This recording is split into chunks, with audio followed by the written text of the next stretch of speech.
Giovanni Pascoli is one of the most representative exponents of Italian decadentism, besides being in contact also with poetics of naturalism and symbolism. Giovanni Agostino Placido Pascoli was born on the 31st of December 1855 in San Mauro di Romagna. He spent a comfortable childhood until his father's death, who was killed while coming back home by a horse, killed by a gunshot. In 1873, he won a scholarship and enrolled at Liberal Arts University in Bologna.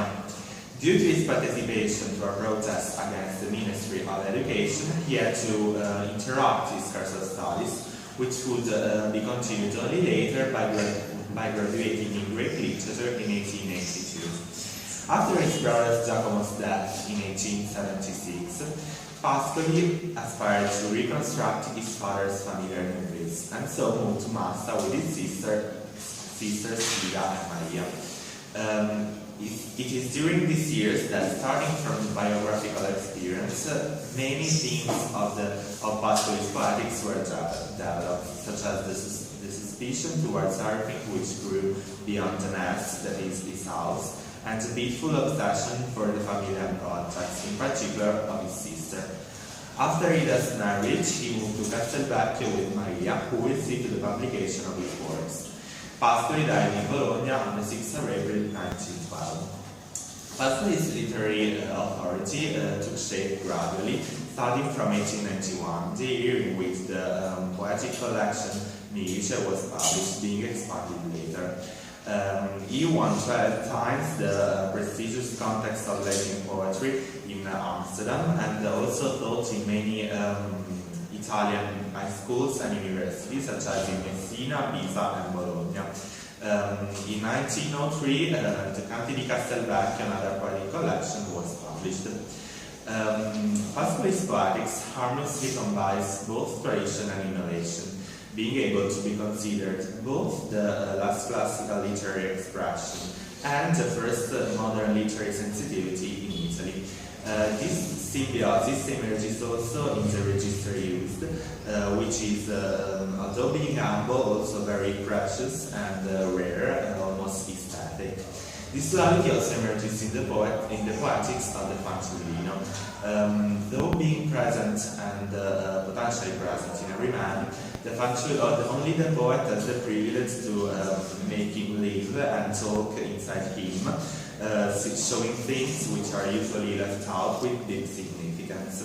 What's more, according to Pascoli, the poet coincides with the fanciullino, that is, both man's childish disposition, which tends to disappear with the age, and what the poet seeks to preserve and recall unperturbed. Through this original and innovative interpretation, the poet manages to track secret correspondences, composing unforeseen connection among things, and see the world with a childish eye, for which it is always a new discovery, and so breaking out of the common point of view and reaching a symbolic, analogic, and fantastic point of view and perspective. The second of symbolic images tracks down and disclose the plot of an absolute truth which can only be guessed. The meta-rational and intuitive sensation and connection of analogies, hard to extricate and to communicate with words, are conveyed by a sequence of rhetorical devices called, for example, onomatopoeia. But the signature style of Pascoli's poetics is the so-called sound symbolism, that is, a particular use of the word's phonetic collocation according to their meaning.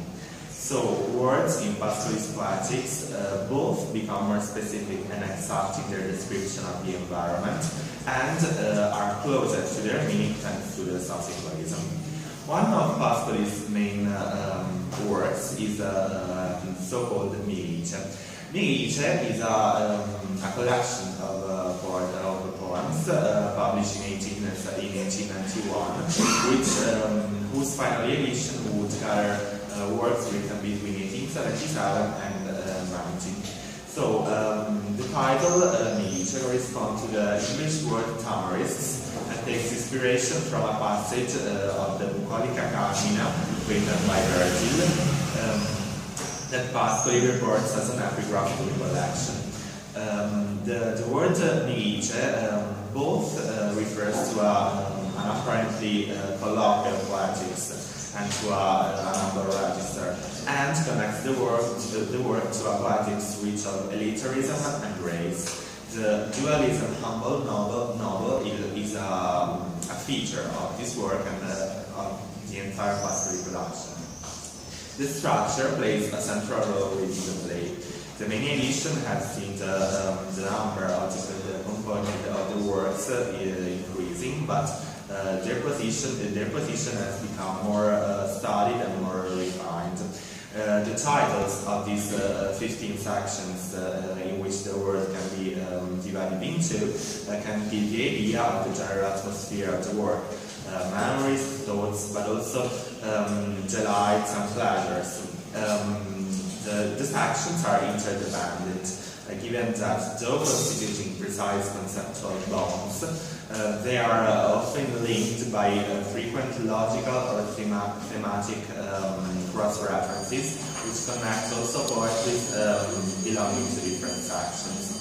In the preface to the third edition, Pascoli outlines mainly two themes: the father's death and sorrow given to death, and in contrast with the nature, which is usually, but this distinction must not be taken strictly, because as we can see, the nature is described not only as positive, vital and daily, but also as a destructive power, also as a nocturnal, negative, and so gloomy.